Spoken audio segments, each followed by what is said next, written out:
जय श्री राम। तो आज हम करने वाले हैं वाटर, जिसे लिखा है रैल्फ वॉल्डो इमर्सन ने। तो रैल्फ वॉल्डो इमर्सन ये 1903 से 1982 इनका पीरियड है। ये एक well known American essayist, poet and popular philosopher है 19th सेंचुरी के। तो उनका जो पोएम है वाटर, ये एक्सप्लोर करता है पावर, ब्यूटी एंड पोटेंशियल को। ये बेसिकली उसके मेन थीम्स है।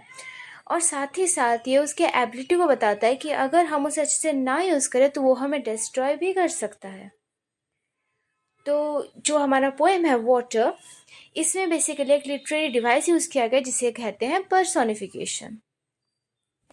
तो स्टार्ट करते हैं पोएम। और हाँ, मेन इंफॉर्मेशन ये है कि इसे पब्लिश किया गया था जनवरी 1842 को।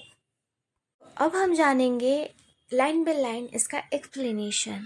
The water understand civilization will. तो जो वाटर है वो समझता है। बेसिकली वाटर के पास समझने की ताकत तो नहीं होगी, बट यहाँ में जैसे बताया गया है कि यहाँ पर्सनिफिकेशन यूज़ किया गया है। यहाँ वाटर के पास ह्यूमन लाइक क्वालिटीज़ दिखाए गए हैं। तो वाटर जो है उसके पास सोचने समझने की ताकत है। The water understand civilization well. Water समाज ह्यूमन सिविलाइजेशन को बहुत अच्छे से जानता है। और वो क्यों जानता है? क्योंकि वो जब से वर्ल्ड बना है तब से वाटर है यहाँ पे, और हम उसके काफ़ी बाद आए, इसलिए वो हमें बहुत अच्छे से जानता है। The water understand the human civilisation very well. It wet my foot but प्रिटिली।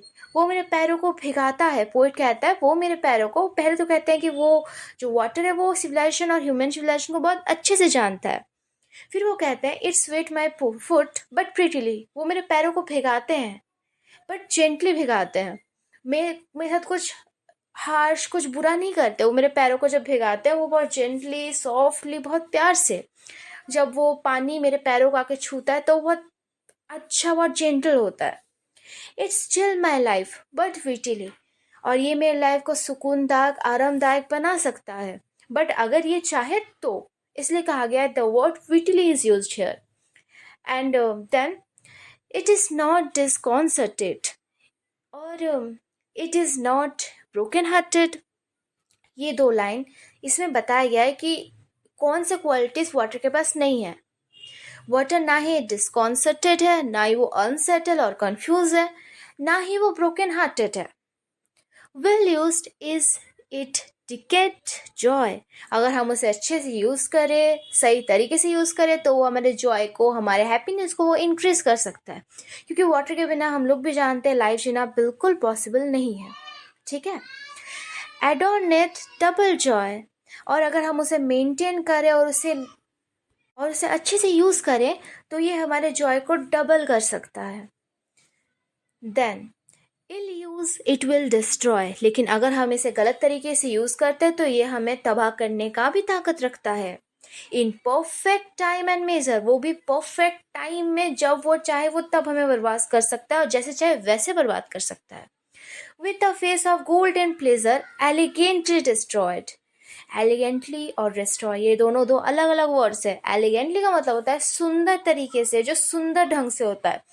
और यहाँ पोइट कहना चाहते हैं कि जो वाटर है वो हमें बहुत अच्छे तरीके से बर्बाद कर सकता है अगर हम उसे अच्छे से यूज़ ना किए तो बेसिकली यहाँ पे जो पोइट है वो वाटर का नज़रिया बता रहे हैं कि मतलब वाटर क्या कर सकता है। वाटर के साइड से वो हमसे बात कर रहे हैं। जो वाटर नहीं कह सकता वो चीज़ वो हमसे कह रहे हैं। Water appear in the world of Ralph Waldo Emerson in volume 9 of 12 volume.